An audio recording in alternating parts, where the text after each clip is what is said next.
ምክንያት ፈጥረው አባታችን እኛ በስጋ ዓይን እንድናይ ያደረገው ስላደረገ እግዚአብሔር ለዛው ነው የማመሰግነው። ክብር ለእግዚአብሔር ይሁን። ትናንትና የደቡብ መስተዳደር አባታችን ክቡር አባታችን ውጭ ነው ያሉት አሉ። ዛሬ ቤታቸውን ሳይገቡ ኢላ ያለው ሰፖን ስትተው ኢታችን የቀረው ለእኛ ክቡር አባታችን አብይ አህመድ የተባሉት ይህንን በእግር በፊልም ያላዩትን ለማየት ለእኛ አስነው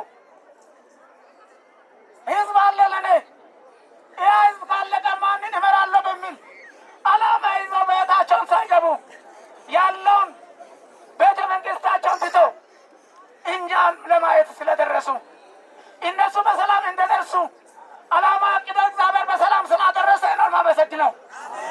ክብር ለእግዚአብሔር ይሁን።